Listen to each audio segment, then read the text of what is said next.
Hello guys, आज चाहिँ म हजुरलाई स्पेशल डिस बनाएर देखाउन जाँदैछु। फर्सी डिगेर तेल तताए, सागलाई मराक मुरुक पारेर धोएँ। भोक्लो भोक्लो उम्लेको पानीमा आलु पनि हालिदिएँ मैले, अनि एकछिन चाहिँ यसलाई ढाकेर राखेँ। कराई तताएर मस्त लसुन फुराएँ। अब चाहिँ यसमा साग झ्वाइया पारिदिँदैछु गाइज।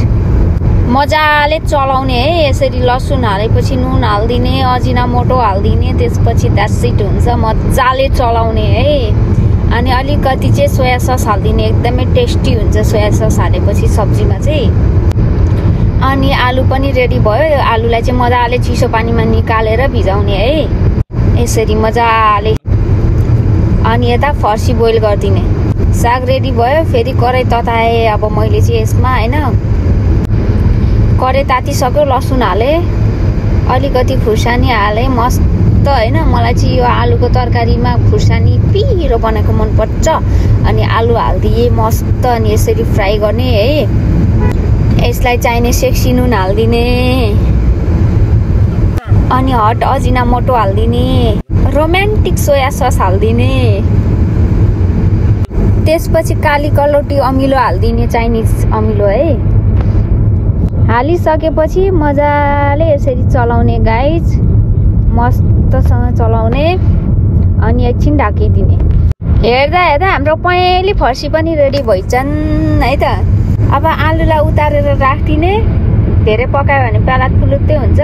अनि यता रोटीको लागि चाहिँ अब रेडी गर्ने, अलिकति तेल हालेर तावा गरम गर्ने। मलाई चाहिँ यो आलुको तरकारीसँग यस्तो खालको रोटी चाहिँ साह्रै खान मन लाग्छ कि गाइज। कुरो बुझ्नुभयो त। रोटी पनि हेर्दा हेर्दा रेडी भयो। खाना सबै रेडी भयो। हामी दुईजना बुढाबुढी चाहिँ अब मस्त बसेर खाना थाल्यौँ गाइज। हेरिस त मुख मिठाउँदै होइन, कतिजनाको मुखबाट पानी पनि झऱ्यो होला गाइज होइन। अब झरे पनि झरिराखोस्, के गर्नु, खाना त परिहाल्यो है।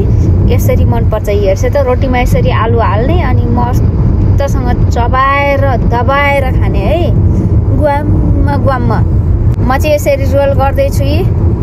अब गुवाम खाने, मस्त। कति मिठो हो बिचारा मेरो बुढाले। मलाई पनि अलिकति देऊ न रे, ल खाऊ न त, खाऊ होइन, टेस्ट गर भनेर। अनि मैले पनि बुढालाई मजाले खुवाइदिन थालेँ है। मजाले मिठो मानेर खाएँ। मेरा बुढाले कठैभरि लै भन्दै अब सागहरू खाँदै हुनुहुन्छ मेरो बुढा। त्यसपछि म चाहिँ एकदमै मिठो छ कि छैन भनेर सोधेँ।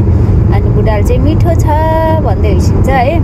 अनि मैले पनि धेरै मिठो छ भन्दै खाएँ।